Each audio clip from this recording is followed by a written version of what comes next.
ओम साई राम, जय Sai Ram. Happy Thursday to everyone. आशा करती हूँ कि आप सब ठीक होंगे, स्वस्थ होंगे और साई नाम जप रहे होंगे।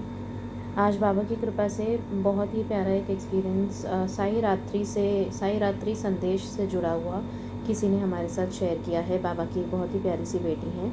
उन्होंने अपनी आइडेंटिटी डिस्क्लोज़ करने से मना किया हुआ है, तो मैं उनका नाम नहीं बताऊँगी, बट बहुत ही प्यारी सी बेटी हैं वो बाबा की। वो बताती हैं कि वो एक दिन ये 29 अप्रैल का साई रात्रि संदेश है, तो उन्होंने 30 अप्रैल को मेरे साथ शेयर किया अपना ये एक्सपीरियंस।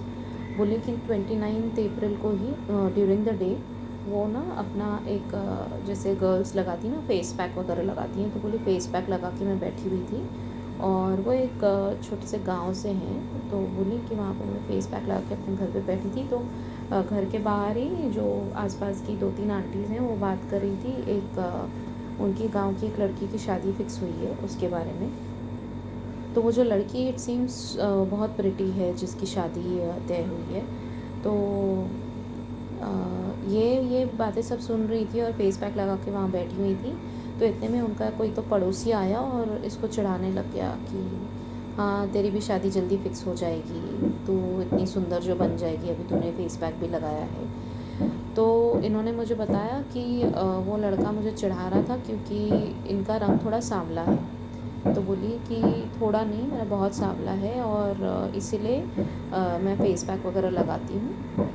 तो बोली कि इनका कोई तो 2-3 साल पहले इनको कोई तो लड़का पसंद था, बट वो लड़के ने इनको धोखा दिया और किसी और के साथ उसकी शादी हो गई है।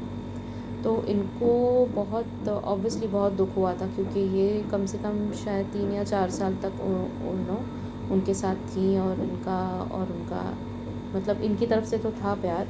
अभी वो लड़के की तरफ से शायद ना होगा, इसलिए उसने किसी और से कर ली शादी। होते हैं ना, लोग टाइम पास भी करते हैं आजकल, विच इज़ वेरी बैड। तो जब मैंने सुना तो मुझे बहुत अजीब सा लगा कि दिस इज़ रॉन्ग कि अगर तुम किसी से कह रहे हो कि तुम्हें प्यार है, कमिटमेंट कर रहे हो, तो उसको you have to stick to it. But होता है, लोग ऐसे करते हैं। खैर, तो इन्होंने बाबा से कहा कि बाबा मैं ना आपके सामने 9 दिन 9 दिए करूँगी। तो जब मैंने इनकी ये बात सुनी 9 दिन 9 दिए, तो मुझे क्या लगा कि शायद उस लड़के के लिए कर रही होंगी कि बिकॉज ये उससे बहुत प्यार करती थी। But on the contrary I was so happy to listen to the next sentence कि इन्होंने अगली बात जो बोली मुझे बहुत खुशी हुई कि मैंने 9 दिन 9 दिए जलाऊंगी ताकि मैं वो लड़के को भूल जाऊँ। तो देखिए, जब बाबा देखते हैं कि मेरी जो डिवोटी हैं, इतनी प्यारी सी बेटी हैं, अपने पास्ट को भुलाकर आगे बढ़ना चाहती हैं, उसके लिए 9 दिन 9 दिए जला रही हैं मेरे सामने, तो बाबा कैसे नहीं हेल्प करेंगे उसे, because we have to forget our past and we have to move forward. तो इन्होंने जब ये कोशिश की तो 9 दिन 9 दिए जलाने के बाद बोली कि आज मैं वो लड़के को बिल्कुल भूल गई हूँ और बिल्कुल भी मेरे मन में उसके लिए कुछ फीलिंग्स नहीं है। स्टार्टिंग में तब मैं बहुत रोई थी और मैं रो रो के परेशान हो गई थी, इसलिए मैंने 9 दिन 9 दिए जलाए और बाबा की कृपा से मैं भूल चुकी हूँ अभी उसको, अभी मेरे मन में कुछ भी नहीं है। एंड फिर क्या होता है कि बिकॉज इनका रंग सांवला है, तो इनको ना अपनी शादी की बहुत टेंशन होती है और इनके घर वालों को भी कि तुझे कौन अपनाएगा एंड तेरा रंग इतना सांवला है। अभी रंग सांवला होने में पहली बात तो किसी इंसान का दोष नहीं है, क्योंकि अगर वो पैदा ही सांवले रंग का हुआ है या गोरे रंग का हुआ है या हल्का सांवला भी है, तो उसमें क्या है, उसमें किसी का दोष नहीं होता है। Skin colour is God gifted, तो उसको we have to accept it the way we are. जो हमारे अंदर के गुण हैं, अगर वो सुंदर हैं, तो हमारा बाहरी रूप किसी मायने नहीं रखता, कोई मायने नहीं रखता। और वैसे भी शादी के 1-2 साल बाद पति या पत्नी एक दूसरे का बाहरी रूप नहीं देखते हैं, वो जो अंदर की क्वालिटीज़ होती हैं उस पर ही ऑब्वियसली हर एक का फोकस रहता है कि कौन कितना एडजस्ट कर रहा है, कौन कितना प्यार कर रहा है, वो सब बातें देखी जाती हैं। तो स्टार्टिंग से ही अगर हम वो चीज़ देखें कि बाहरी रूप नहीं देखकर अगर हम लड़का लड़की जो भी मतलब आपस में एक दूसरे को पसंद करते हैं शादी के लिए भी, अगर अंदरूनी क्वालिटीज़ देख के पसंद की जाएँ, तो लाइफ टाइम जो कमिटमेंट होती है बहुत ईज़िली और आसानी से निभाई जा सकती है, ऐसा मेरा फीलिंग है। तो इनको भी बहुत टेंशन होती है उस चीज़ की कि मैं कैसे करूँगी और मेरी शादी कैसे होगी।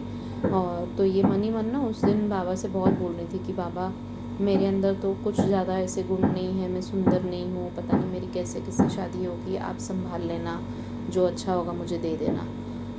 तो उस दिन रात को 29 अप्रैल को जो साई रात्रि संदेश में बाबा ने कहलवाया था वो यही था कि मतलब इंसानों में तुम अच्छे गुणों को परखने की कोशिश करो, वरना कमियां तो तुम में भी बहुत हैं, पर मैं तो तुम्हारे जो अवगुण हैं और सगुण हैं, मतलब जो दुर्गुण हैं और जो अच्छे गुण हैं उनके साथ ही तुम्हें अपनाता हूँ, तो फिर तुम दूसरों को क्यों नहीं अपना सकते हो। तो ये बहुत खुश हुई। एंड अगला सेंटेंस ये था कि शादी का प्रस्ताव भी जल्द आएगा तुम्हारे घर पे और बहुत खुशियाँ मनाई जाएंगी तुम्हारे घर पे।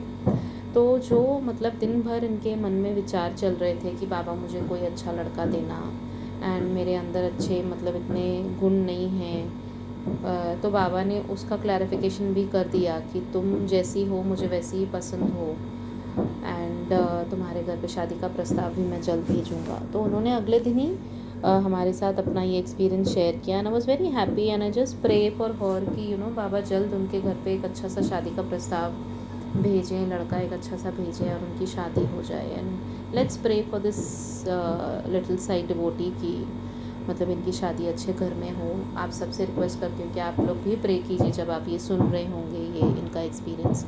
एक बार बाबा को मन में बोल दीजिएगा ज़रूर कि ये जो आपकी बेटी हैं इनके घर पे अच्छा सा रिश्ता भेजिए और जो इनके लिए सबसे बेस्ट हो लड़का वो उनके घर पे जल्द से भेज दें और इनकी शादी जल्दी से जल्दी हो जाए। तो बस ये बहुत ही प्यारा अनुभव इनका। आप लोगों का भी कुछ अनुभव शेयर करना हो अपना तो प्लीज़ शेयर कीजिए। हमारा व्हाट्सएप नंबर मेरा है 9022280730। बाबा की ब्लेसिंग से शेयर कीजिए हमारे साथ और मैं बाबा की ब्लेसिंग से आगे सारे डिवोटीज़ के साथ शेयर करूँगी। तो बस बाबा का नाम